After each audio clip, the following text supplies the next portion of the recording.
Ya. Hoy, miércoles 19 de junio de 2024, nos reunimos en este espacio de la Fundación Excelencia, Liderazgo y Transformación con el fin de continuar con nuestros programas diarios de la memoria histórica y hemos llegado hoy a la emisión 566. El tema es un sangriento combate que se presentó entre tropas de la Cuarta Brigada con terroristas del EPL en el departamento de Córdoba en el mes de septiembre del año de 1969.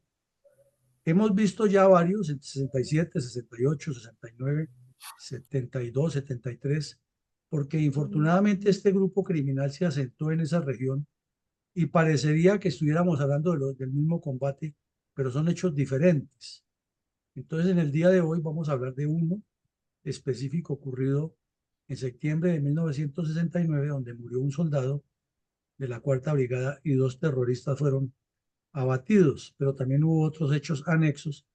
Y como siempre, haremos la reflexión de lo que estaba pasando en la vida política del país para darnos cuenta que mientras los políticos tienen sus agendas personales, pensando en ellos y en sus grupos y los intereses que había o que hay en cada momento, el país se desangra y eso parece no importarles. Y entonces este es un aspecto fundamental de la memoria histórica del cual queremos ponerle mucha seriedad y mucha puntualización, porque si los principales responsables de resolver el problema andan en otros escenarios, es imposible que se solucione y es lo más lógico que el problema continúe. Y ahí está la razón de ser de que esa violencia haya sido tan larga en el país. Adelante, mi coronel. Mi coronel, ¿cuál era la situación político, organizativa, financiera y de capacidad combativa de las cuadrillas del grupo terrorista EPL, especialmente las incrustadas en el área rural del Alto Sinú a mediados y finales de 1969? Mi coronel, ayer hablábamos, y por eso lo entrelazamos con lo de hoy, que la muerte del terrorista Pedro Vázquez Rendón influyó muchísimo en la dinámica del EPL. Hoy podríamos decir, mirando ya con el espejo retrovisor y con la tranquilidad del paso de los años, que la muerte de este criminal partió en dos la historia del EPL y lo condujo a su paulatina desmovilización, entrega, rendición y renuncia al terrorismo. Pero nos queda un espacio largo de casi 30 años más, 24 años más para ser exactos, de esa fecha en adelante, en la cual el EPL causó mucha zozobra, mucho daño y mucho terror dentro de la población civil en las áreas donde delinquía.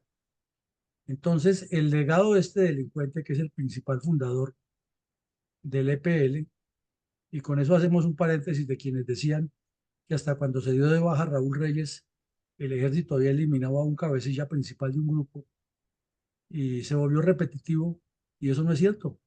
El ejército dio de baja a los hermanos Vascos Castaño en el ELN en Antioquia, dio de baja a este Pedro Vázquez Rendón, aunque finalmente no se supo si fue que quedó herido y los nuevos bandidos lo remataron. Eh, dio de baja también a Tirapavas, que era del ELN, y del M-19 dio de baja a varios. Entonces, son muchas las operaciones, mucho lo que el país le debe al sacrificio de los soldados. Pero volviendo al punto específico aquí de la muerte de Pedro Vázquez Rendón, es el principio del fin del EPL, que como repetimos, se demoró 24 años más, pero de ahí para allá esa agrupación narcoterrorista fue una eh, cadena de eslabones, de pugnas internas, de choques, de confrontaciones, de divergencias, eh, que además por estar en esas peleas internas de ellos, el daño que causaban, cada disidencia que se formaba era peor, porque quería demostrar ser mucho más capaz que sus antecesores o que con quienes había entrado en conflicto y entonces terminaba pagándole a la población civil. Esto tampoco lo cuenta el señor de Rux en su informe.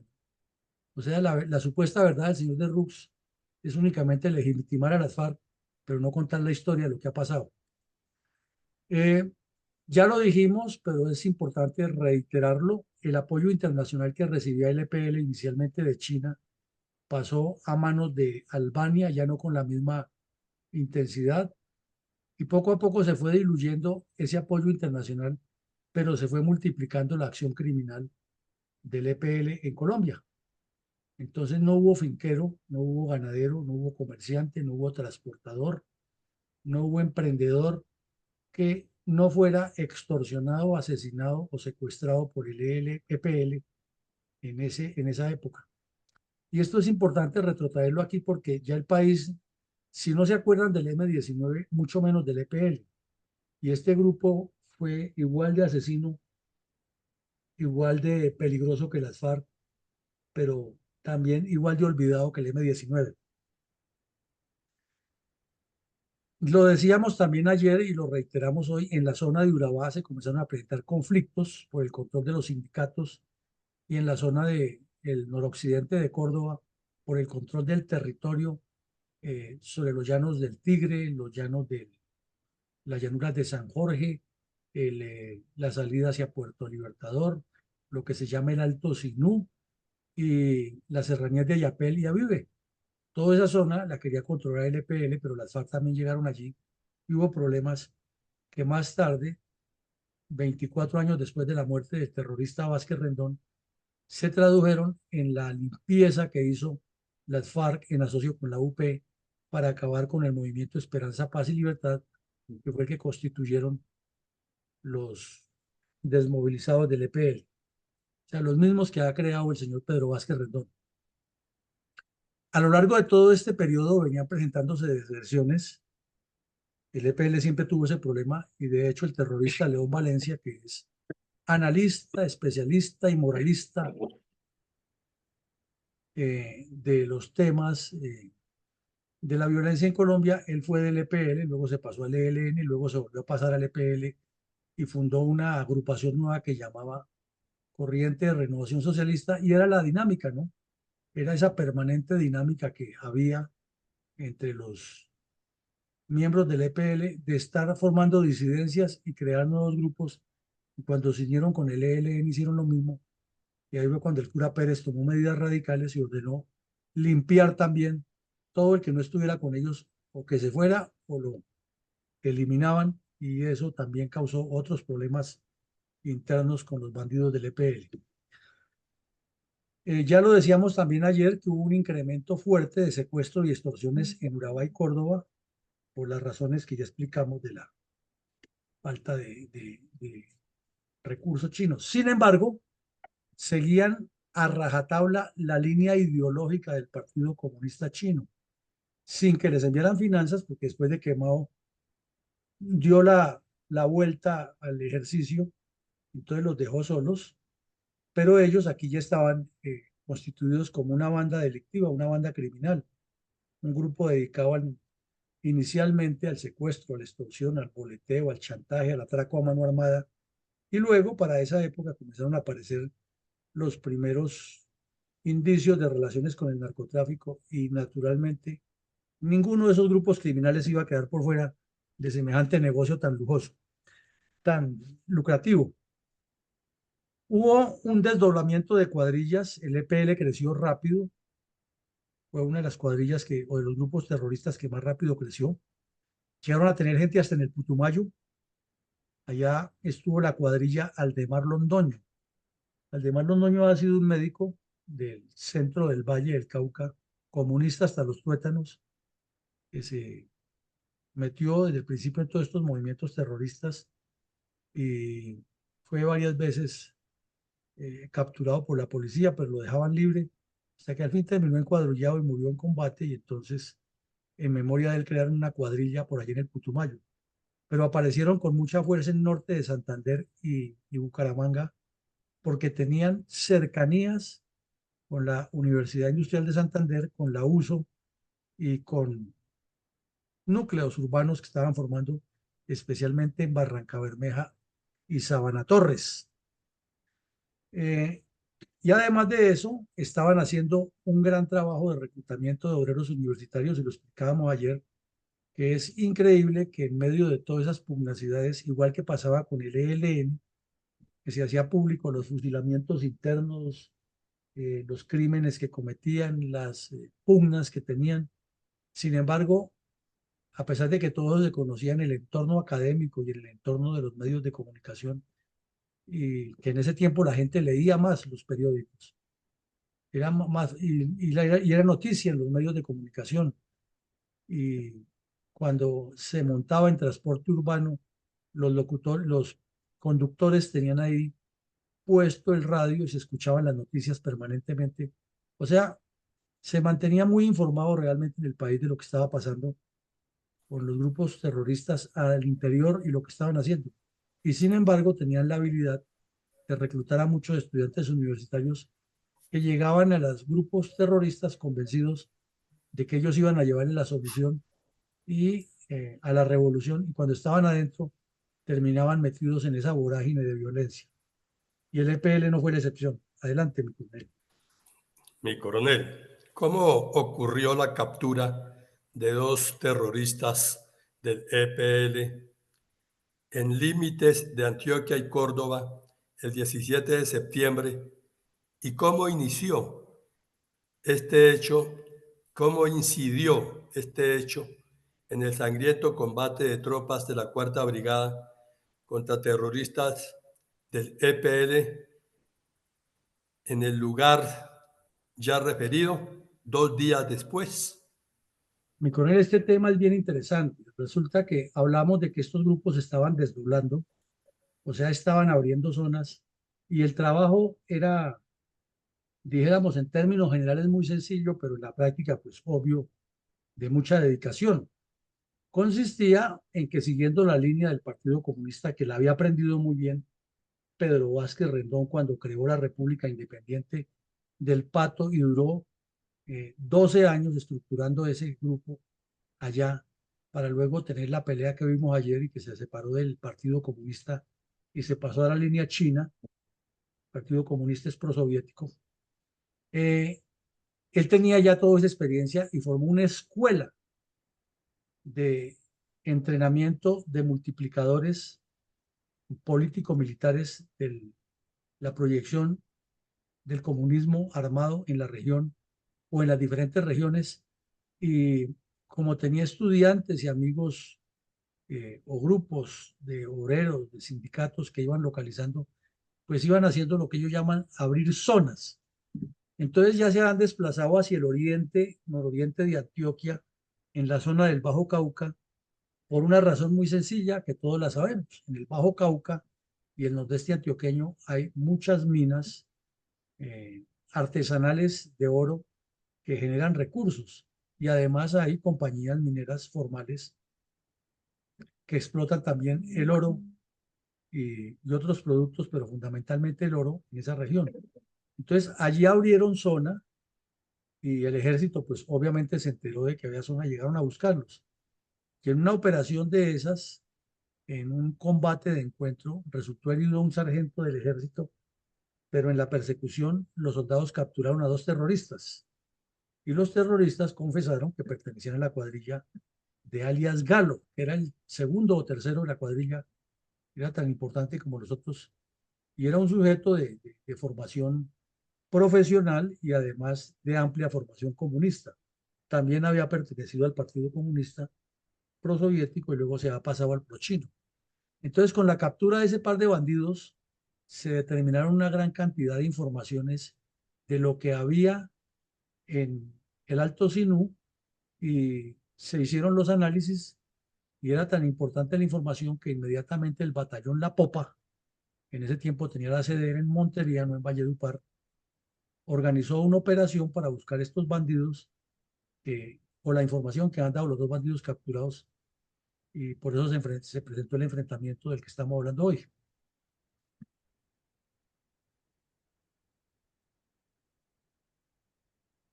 Mi coronel, ¿cómo se desarrollaron los hechos del sangriento combate de tropas de la Cuarta Brigada contra terroristas del EPL en el Alto Sinú, Córdoba, en septiembre de 1969? Pues la zona del Alto Sinú es lluviosa, alguna parte montañosa, otra parte ondulada. El clima es malsano, mucho, eh, es fácil conseguirse una leishmaniasis allá, pito, como dicen los campesinos, y tiene muchos cursos de agua, muchas bocas y mucha facilidad también para que los terroristas sorprendan a una unidad o para que el ejército lo sorprenda si utiliza el terreno adecuadamente. Entonces, con la información tan importante que dieron los dos bandidos en el combate en Tarazá, que es al nororiente de Antioquia, más norte que nororiente, pero está al norte, eh, con ese combate y la información que se obtuvo, se actuó inmediatamente en el Alto Sinú y se procedió a la búsqueda de esos bandidos. Entonces, en medio del desarrollo de esa operación contra el EPL en la zona, mmm, resultó muerto el soldado William de la Victoria Laguna y dos terroristas dados de baja que no se identificaron porque no tenían documentos de identidad, pero se les decomisaron las armas y algunos documentos y documentos pues de importancia para el grupo terrorista. eh, y luego hubo más enfrentamientos, más choques, más intercambios de disparos, pero finalmente no, esa operación terminó ahí después de varios días, semanas de búsqueda, no se encontraron más, pero sí el ejército llegó, dijéramos, a un epicentro donde había el centro de dirección de la cuadrilla en el Alto Sinú.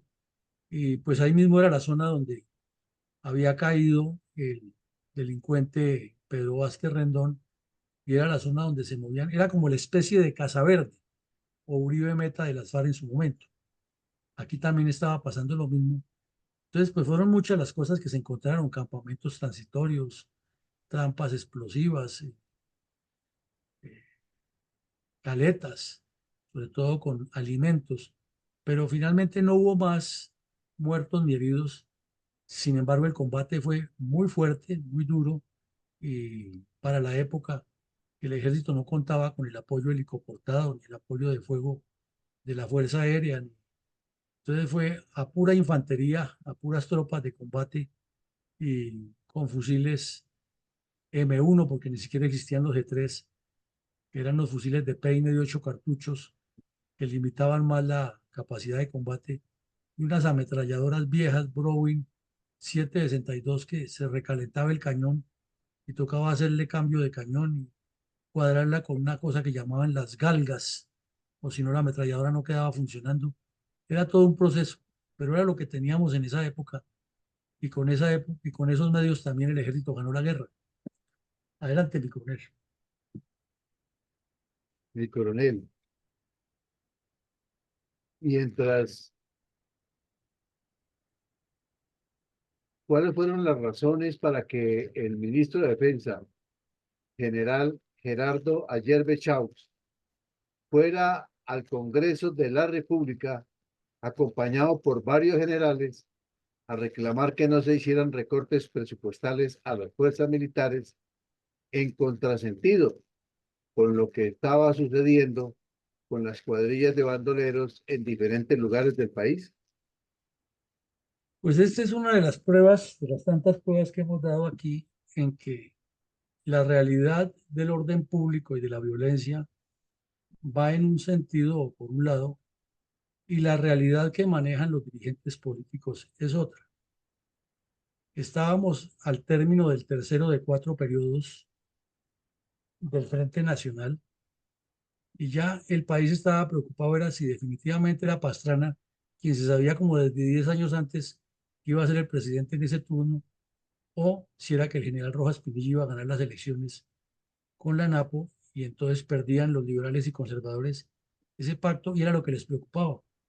Y estaban tan preocupados en eso que aparecieron los congresistas de izquierda en el Congreso, en la decisión, y de un plumazo le quitaron un montón de presupuesto a las fuerzas militares que estaban enfrentando una guerra que cada día crecía más, y los demás, los dirigentes liberales y conservadores, que eran los dueños del poder, en su pelea interna y no resolvían, no actuaban en este sentido. Entonces el general Ayerbe, que era un tipo muy decente, muy inteligente y muy preparado, fue con los mandos militares al Congreso de la República y les enseñó a los congresistas cuánto suman 3 más 3 y les dijo las razones por las cuales no podían reducir el presupuesto de las fuerzas militares y mucho menos los gastos de funcionamiento, porque no hablaban sino que como había que hacer unas inversiones de construcción de unos cuarteles, entre otros,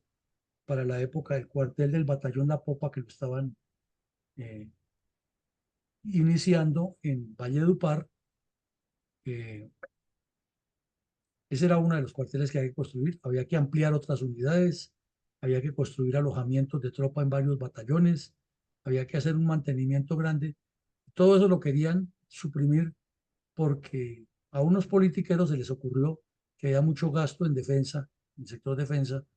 Entonces el general Ayer Bechado fue allá, lo acompañaron varios generales muy distinguidos de la época y les dijo la verdad a los congresistas y tuvieron que reversar eso. Pero los dirigentes de los partidos tradicionales andaban en otro mundo y no entendían que mientras en el Sinú, por poner un ejemplo, estaba toda esa cantidad de combates y de violencia, ellos estaban maniatando a los que iban a resolver ese problema. Adelante, mi coronel. Mi coronel, mientras las guerrillas comunistas desangraban a Colombia en 1969, ¿cuál era la situación de las bandas de secuestradores, inclusive algunas de ellas relacionadas con las redes urbanas del EPL, el ELN y las FARC? Mi coronel, eso no solo las bandas de secuestradores, los delitos urbanos de violencia, de sangre, estaban disparados. En esos días en Manizales se presentó una balacera como para una película. Eso lo podríamos reconstruir como una película. Se metieron 8 bandidos que según decía la prensa, no tenían nada que ver con la subversión a un banco, Bancolombia, una sucursal de Bancolombia. Y en el enfrentamiento que hubo, murieron 4 agentes de la policía que llegaron a evitar el robo y 4 delincuentes. Y decían en ese momento que uno de los delincuentes fue rematado por el hijo de un policía que se dio cuenta que ese era uno de los que ha matado al papá y lo remató ahí en el sitio. O sea, fue una cosa aterradora. En Cali, en el Valle, se presentó por esos mismos días el secuestro de un industrial y también tuvo un rescate sangriento, hubo varios muertos. En Bogotá hubo otros secuestros y se detectó que el jefe de la banda era un tipo que no tenía sino 40 homicidios encima, así de facilito. Y en Medellín hubo varios secuestros y hubo una cantidad de detenidos, algunos relacionados con las guerrillas. Entonces, la violencia estaba tan disparada y tan increíble en todo el país que en un pueblo de Boyacá asesinaron a una persona de noche, pero el alcalde fue hasta el otro día a hacer el levantamiento del cadáver y el cadáver terminó, sí, el cadáver estuvo ahí toda la noche y nadie se atrevió a tocarlo ni nada. Y de manera increíble, el, cuando el alcalde hizo el levantamiento, determinó que había sido muerto por un derrame cerebral, por un problema. Y resulta que cuando lo fueron a mover ya para subirlo a la camilla, llevarlo a la autopsia, le encontraron que tenía como 6 tiros en el abdomen y, y que no se había desangrado, curiosamente no se había desangrado, pero el alcalde decía que había muerto de un derrame cerebral. Entonces, esa eran toda la cantidad de noticias que había que demuestran que mientras crece la violencia comunista, también crece el otro tipo de violencia, porque las fuerzas de seguridad se vuelven insuficientes para combatir todos los problemas al tiempo. Mi coronel, ¿cuál fue la sorpresiva revelación de los medios de comunicación tras la aparición de una cuadrilla de bandoleros comunistas en el norte del departamento del Cauca, mientras se presentaba el sangriento combate de tropas de la Cuarta Brigada contra terroristas del EPL en el Alto Sinú, Córdoba, en septiembre de 1969? Pues ya hemos visto aquí en varios episodios de la memoria histórica, y lo tenemos claro en este espacio analítico, que el norte y el oriente del Cauca son de un altísimo valor geoestratégico para ocupar la cordillera central, proyectarse hacia la occidental, proyectarse hacia la oriental y entrar a los dos valles, el Magdalena y el Cauca. Si uno mira el mapa y lo analiza desde esa óptica geoestratégica, lo ve rápido la importancia de esa zona. Entonces, eso quiere decir que todos los grupos terroristas, sin excepción, han buscado asentarse en el Cauca porque desde allí pueden proyectar hacia Popayán, Cali, Neiva, Florencia, Mocoa, Pasto, y salir al Chocó, etcétera, todo su proyecto criminal. Entonces apareció la información que en el norte del Cauca se estaba viendo una cuadrilla de bandidos grande y que en el municipio de Corinto existía la información que se iban a tomar el poblado. Entonces se especuló, porque habían aparecido también ya grafitis del EPL en las paredes, pero también de las FARC.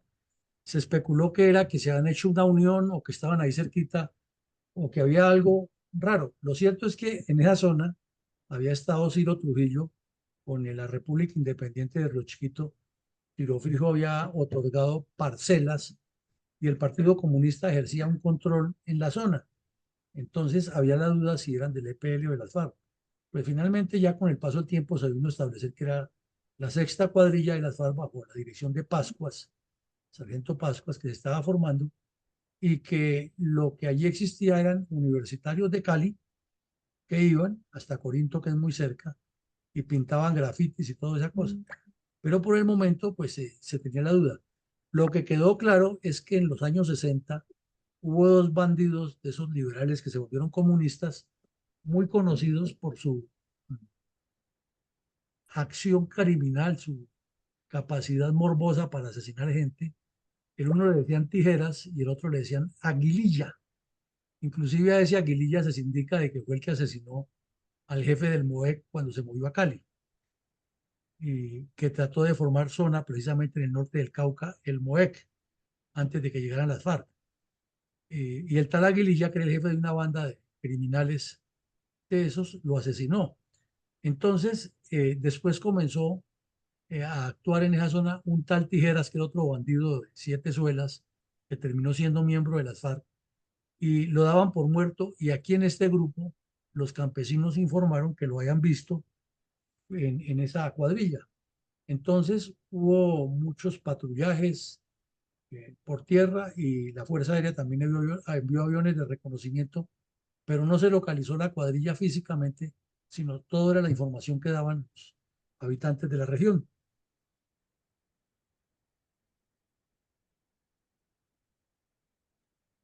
Coronel, al Adelante. tratarse del final del Frente Nacional, ¿cuál era la conducta de los dirigentes de los partidos políticos frente a la creciente descomposición y deterioro del orden público en todo el territorio nacional? Pues mi coronel, en ese momento, además de lo que estamos viendo, aquí en Puente Aranda, estaban en otro de los tantos consejos de guerra que se hicieron, que curiosamente cada vez que había un consejo de guerra lo llamaban dizque el Consejo de Guerra del Siglo. Entonces ya uno no sabe cuál fue el Consejo de Guerra del Siglo, porque hubo varios contra el ELN, eh, varios contra el EPL, el del M-19, que fue tan famoso, el de la picota. Entonces, aquí en Puente Aranda estaban en unos consejos de guerra contra un poco de terroristas de esos del ELN, que fue 4 años antes de los que el coronel Gantío aquí vino nos explicó, en el cual él estuvo como secretario. Este es diferente. Y los indicados eran por lo mismo, ¿no? Por terrorismo, por grupos criminales. Y de manera increíble, como si el defensor no está, pues el proceso se paraliza hasta que nombren otro. Entonces, uno de esos defensores se tomó el módico tiempo de una semana para defender a su defendido y todo el tiempo hablando de derechos humanos, de las razones del conflicto, de todas esas eh, argumentaciones que tienen los comunistas para justificar el crimen. Y luego Eduardo Umaña Luna, muy conocido porque era el autor del libro, coautor del libro La violencia en Colombia, y presente en todos los procesos donde había terroristas de las FARC, del ELN, del EPL, le aparecía. Entonces también dilató un consejo de guerra de esos y luego se declaró enfermo y entonces como estaba enfermo había que paralizarlo. Pero ellos lo que buscaban era el vencimiento de términos y todas esas truculencias que tienen los abogados corruptos para hacerle daño al país. Entonces, ante todo ese cuadro que hemos visto, violencia común, de delincuencia común disparada, grupos creciendo en el Bajo Cauca, en el nordeste antioqueño, en el Urabá, en el Bajo Sinú, en el Alto Sinú, eh, las FARC creciendo en el Pato, el Guayabero, Río Chiquito, el Sumapaz, el oriente del Tolima, el sur del Tolima, y el M-19 ya en embriones, con grupos que iban y venían y se salían, los estudiantes universitarios yéndose a granel para las guerrillas, el sindicato petrolero de la USO infiltrado y los abogados defensores poniéndole trabas al país. O sea, todo en contra de Colombia y de remate la dirigencia política para responderle la pregunta a mi coronel. Nos vemos aquí en lo que andaban. El señor Alberto Lleras Camargo, que era uno de los politiqueros más conocidos del Partido Liberal, a quien le reconocían su brillantísima inteligencia y lo llenaban de adjetivos calificativos positivos, estaba moviéndose en las dos aguas y lo que más le interesaba a Lleras Camargo, que tenía un odio visceral contra el general Rojas Pinilla, era que no fuera a ganar las elecciones la ANAPO. Entonces se movía de un lado a otro y decía que él ya no pertenecía a la Dirección Nacional Liberal porque él era un expresidente y guardaba su ética y no sé qué, pura dignidad de vitrina, obviamente. Y el Partido Conservador, que estaba preocupado de que de pronto Rojas Pinilla les ganara a quien ellos mismos habían subido al poder, para que vean ustedes cómo son los políticos. Entonces, Alberto Lleras, que era más amigo de Álvaro Gómez, porque fue con la de Laureano Gómez, perdón, con quien hizo la componenda en Europa para el Frente Nacional, y todos sabemos que Laureano era enemigo de la Casa Ospina, pues resultó Alberto Lleras de componedor, de amiguis de los dos, y entonces los conservadores lanzaron a varios candidatos, entre ellos Evaristo Zurdís, Belisario Betancur y Misael Pastrana, para que entre ellos se decidiera quién era el representante del conservatismo. Y el señor Lleras Camargo entonces se convirtió en el correvedile. Iba allí, iba acá, y el otro Lleras, que era Lleras Camargo, Lleras Restrepo, perdón, estaba saliendo de la presidencia, se movía como culebra en quema, porque para eso sí era muy hábil, para politiquear y para hacer componendas, tratando de que por ningún motivo la NAPO fuera a ganar, porque era que desde la campaña electoral todo el país sabía que la NAPO iba a ganar. El general Rojas Pinilla contaba con una popularidad inmensa y mientras estos estaban pensando en desarmar al país, el general Rojas hablaba de sus programas de gobierno que había iniciado, que han sido muy efectivos y la gente le creía, sobre todo como se dice coloquialmente, el populacho.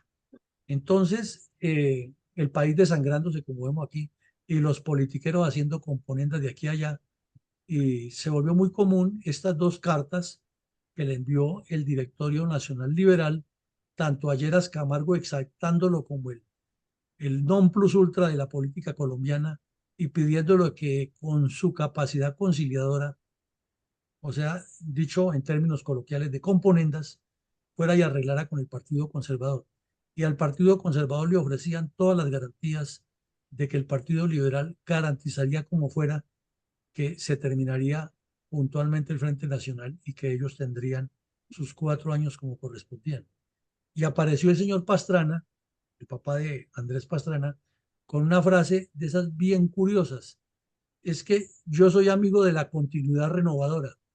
Oigan eso ustedes. Parecía que estuviera hablando Irene Vélez, ¿no? La brillantísima exministra de Minas de Petro. ¿Cómo así que la renovación continuadora o la continuación renovadora? Eso es como decir que es liberal conservador o que es un comunista capitalista, algo así, esa contradicción. Y lo decía el señor Pastrana Borrero, que era otro politiquero igual a estos. Entonces, curiosamente, Lleras Camargo y la Casa Ospina, que no tenían ninguna relación, terminaron de amiguis para cuadrar la elección del 70. Y eso nos indica, hilando más delgadito, que el fraude contra el general Rojas estaba previsto desde hacía rato, porque la preocupación de los dos partidos era que terminaran los 16 años con el acuerdo sin que fuera a alterar. Y por debajo de la mesa estaba el señor Alfonso López Miquelsen metiendo la baza y generando contradicciones a ver si de pronto eh, lo nombraban a él de candidato y ganaba, pero nadie le puso cuidado y sin embargo 4 años después nos metió el golazo y llegó a ocupar el cargo de presidente. En eso andaban los dirigentes políticos colombianos en ese momento. Rafael González. Gracias, mi coronel. Entonces, vistos estos hechos reales, ¿hay forma de asegurar que el proceso de paz de los gobiernos Barco y Gaviria, complementados por el Pacto Far-Santos, trajeron paz a Colombia y seguridad al país? Pues mi coronel, la respuesta categórica es no, pero además sumémosle que en ese momento,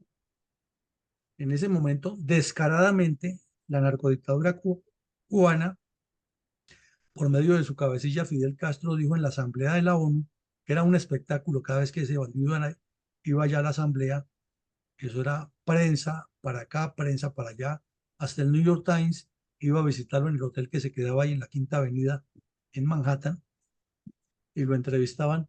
Entonces él salió y dijo, tranquila y descaradamente, que su narcodictadura ya no seguiría promoviendo los grupos terroristas en Latinoamérica porque la experiencia de la muerte eh, del Che Guevara había sido letal para su proyecto, que porque habían aparecido grupos nacionales de izquierda en varios países y que, por ejemplo, que él no ha estado de acuerdo con el secuestro del embajador norteamericano en Río de Janeiro y que eh, la presión que estaba haciendo Nikita Khrushchev por medio de sus embajadas para convencer a los partidos comunistas de que no hicieran más guerra de guerrillas, lo cual no era cierto, pero lo hacían por lo menos público para luego seguirlo haciendo por debajo de la mesa.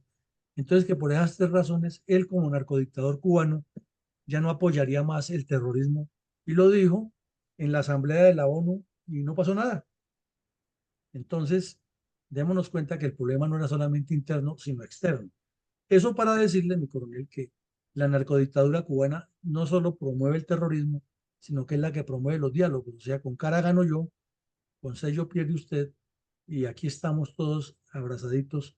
Entonces, ese pacto que se firmó en La Habana difícilmente puede tener credibilidad y efectividad, ya que uno de los gestores es el terrorista Raúl Castro, hermano de Fidel, que eran los que manejaban desde esa época los hilos de la acción criminal contra Colombia y el continente de esa manera.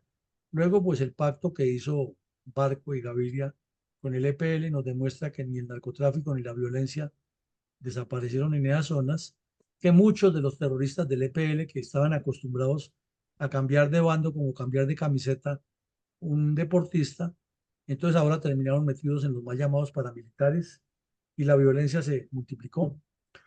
Y así la lista sigue. Conclusión, eso nos indica que no han funcionado y que como está manejando el señor Petro, su ambición de premio Nobel y de supuesta paz total, será otro fiasco, otra desgracia para Colombia y otra ganancia para el comunismo armado.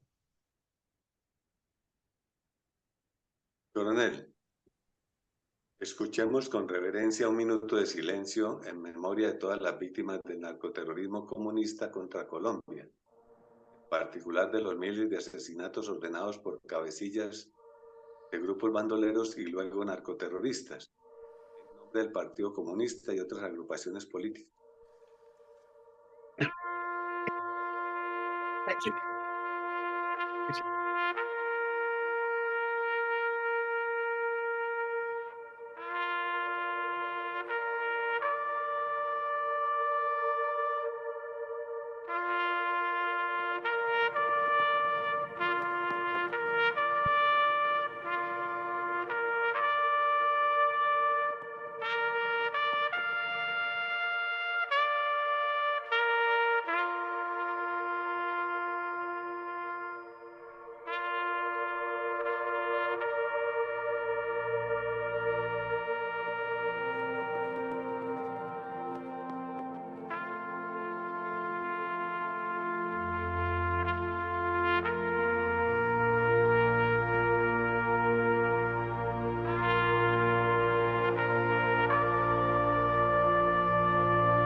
Coronel, enunciemos algunas reflexiones que se pueden hacer de orden político y estratégico respecto a la operación militar que condujo al sangriento combate de tropas de la Cuarta Brigada contra los terroristas del EPL en la zona del Alto Sinú, departamento de Córdoba, en septiembre de 1969. Pues, mi coronel, comencemos por hacer una reflexión muy importante. Lo que nos han vendido como éxito de la paz y de la transformación de Colombia con el Frente Nacional realmente no es tan cierto como nos lo pintan. Sí hubo una mejoría en el nivel educativo de las personas que se desplazaron a los centros urbanos, que recordemos que en los años 50, al inicio de los 50 éramos 70% rurales y 30% campesinos, y al terminar esa década estábamos ya apenas en 40 campesinos y 60 en las ciudades, y al final de la década del 70 ya éramos 70-30 y ahora parece que estamos en 80-20. Entonces, sí hubo un incremento en la mejoría, por lo menos de la escolarización y el combate contra el analfabetismo, y la mejoría en algunos servicios de salud, porque en esa época los hospitales lo llamaban de caridad, no había servicio de salud organizado y la gente se moría. Llegaba a los hospitales y como era de caridad, pues ahí lo poco que había. Eso mejoró muchísimo y hay que resaltarlo dentro del proceso del Frente Nacional. Pero en cuanto al manejo de la política interna, las relaciones exteriores, el control del orden público, la seguridad del país, fue letal. Fue letal porque ahí fue donde se desarrolló todo el terrorismo comunista que hoy en día ya completa 60 años haciendo daños. Entonces, eso no se ha contado como es, y mucho menos en el informe del señor de Ruch se presenta así, sino que todo es víctima, los campesinitos víctimas, y entonces la guerrilla se creció, pero el Partido Comunista jamás cogió una presita de pollo con la mano en una canchetejo, jamás, nunca. Entonces hay un olvido intencional del terrorismo del EPL, es parte de ese fenómeno, y si no es porque se reconstruyen estos espacios, ya a nadie ni le importa ni le interesa recordar el daño que le hicieron al país, tanto los comunistas armados y desarmados como los líderes de los dos partidos políticos tradicionales haciendo componendas para quedarse en el poder. De igual manera, toda esa inteligencia que se obtenía en ese momento sobre el EPL fue muy mal aprovechada por el gobierno, que es el que toma las decisiones políticas, es el que tiene que ver cómo se resuelve ese problema, porque las fuerzas militares lo decomisaban los documentos, capturaban los bandidos, los entrevistaban, pero tenían que entregarlo a la justicia. Entonces la justicia terminaba infiltrada por abogados comunistas, por abogados torcidos, y los bandidos terminaban libres y no pasaba nada. Y además toda esa información que se obtenía quedaba en el olvido. Entonces, ¿qué sacaba el ministro de Defensa de turno con entregarle al presidente en el Consejo de Ministros y explicarles cómo estaba la situación de orden público en Tarazá, en Segovia, en el Cauca, en el Huila, en el Tolima, con hechos, con cifras? Si no les importaba y no aprovechaban eso, y su orientación política a resolver el problema era otro, porque estaban pensando en sus problemas y en cumplir un pacto que tenían ahí entre los dos partidos y mirando despectivamente a los comunistas. Entonces, eso es de analizarlo y de verlo dónde está el problema. Y esa doble moral de esos personajes nacionales, sí, como acabamos de ver el señor Lleras Camargo, entonces hablando de ética, iba y venía para ambos lados, pero lo que les importaba era que el general Rojas no fuera a ganar, no que el país se siguiera desangrando, no, o que lo que ellos habían hecho mal, no, les interesaba era eso, y siempre tenían la mampara de que hemos mejorado la escolaridad y los servicios de salud. Y apareció, por ejemplo, el populismo de señor Pastrana Borrero, que echó una frase de cajón y dijo, es que la educación no es un privilegio, sino un derecho.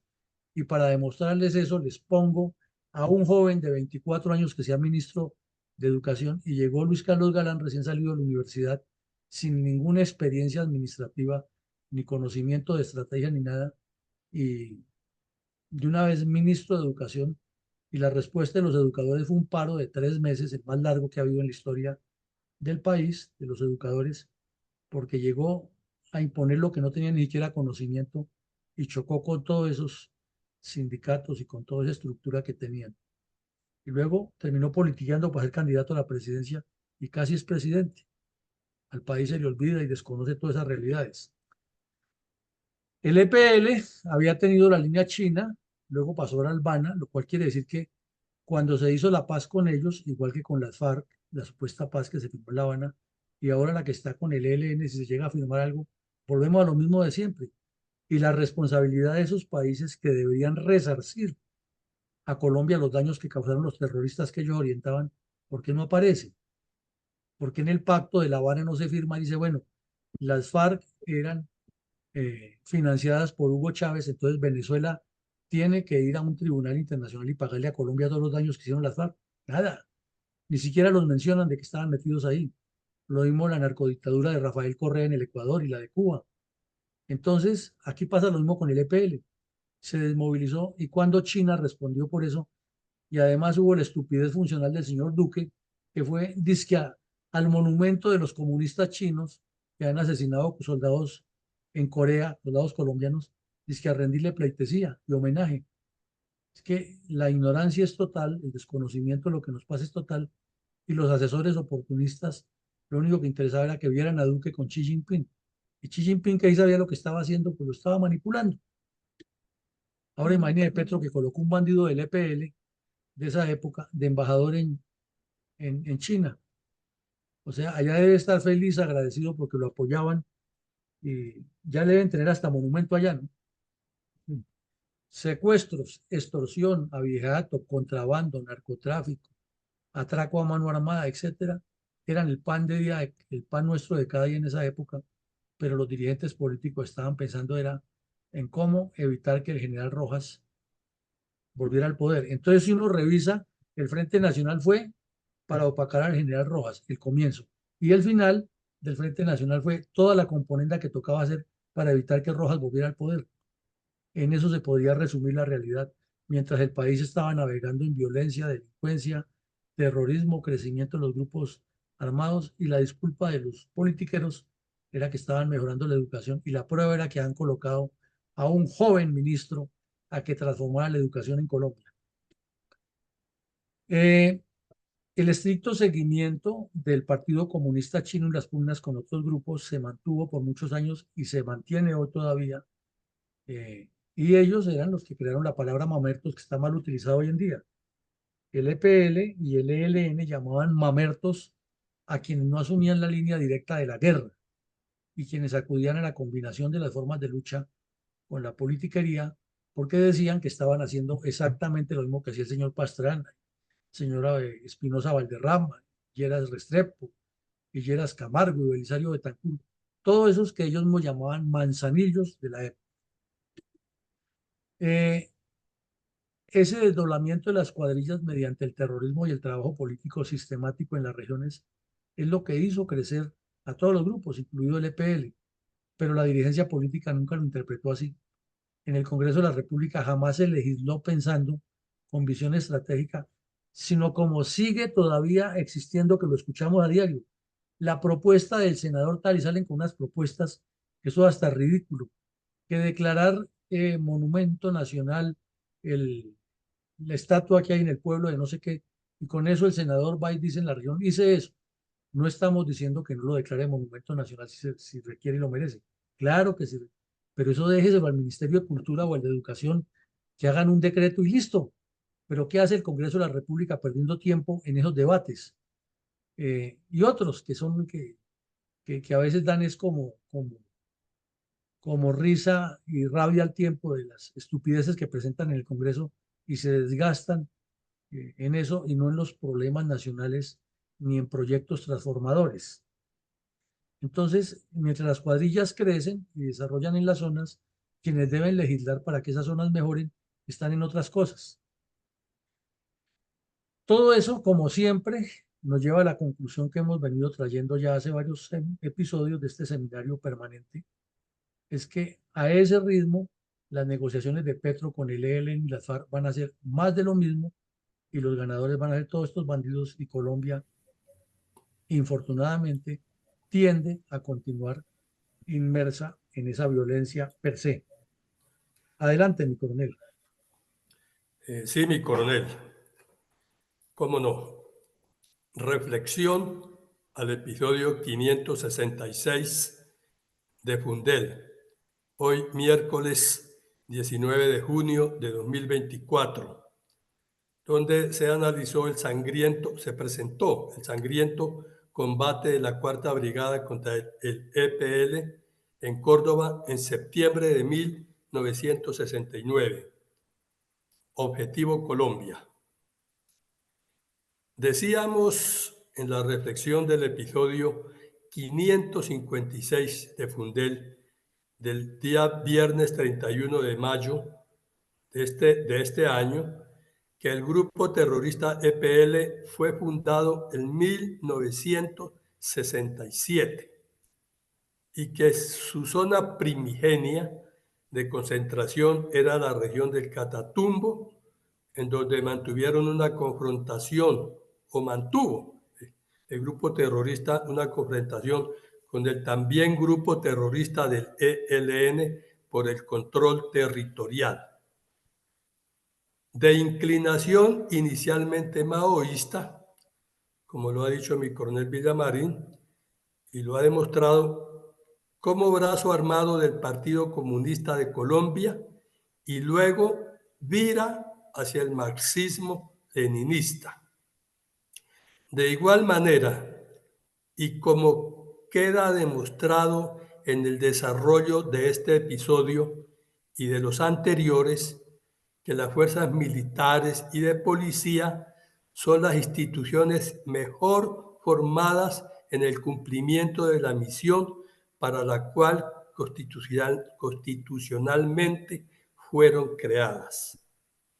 Además, se ha dicho que cuando los grupos terroristas se ven vencidos militarmente, recurren a los llamados diálogos de paz, en los cuales todos los gobiernos, sin excepción, les han seguido el juego y ayudados con las comunidades internacionales a revivir. O sea, la vía política ha sido la tabla de salvación para que el Partido Comunista se tome el poder con la ayuda también de la mal entendida vía judicial. Miremos grosso modo.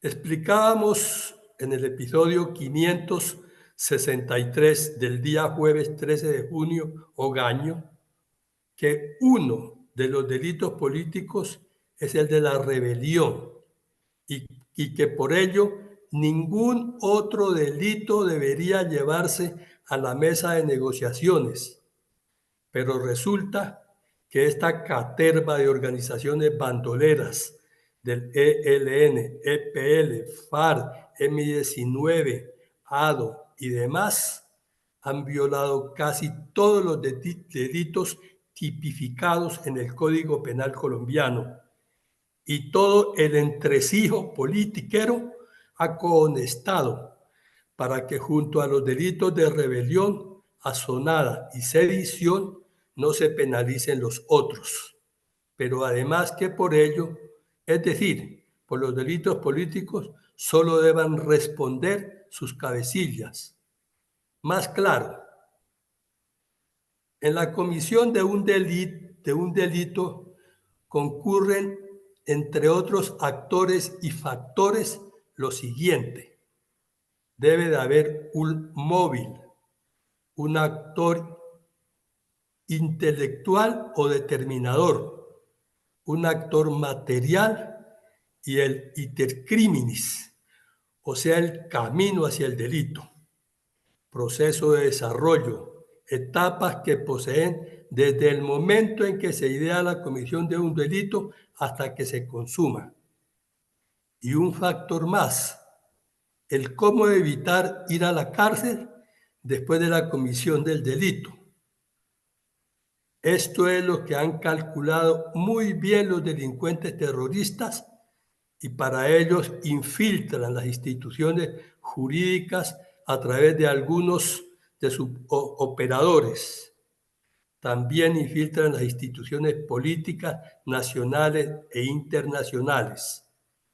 Lo han intentado en la fuerza pública. Legalmente no se entiende cómo ni por qué los llamados guerrilleros rasos no van a los estrados judiciales penales a responder por sus actos punitivos, dolosos, como autores materiales después de un mal llamado acuerdo y proceso de paz. Y solo acuden los cabecillas terroristas a responder por dichos actos, que como sabemos más bien los premia.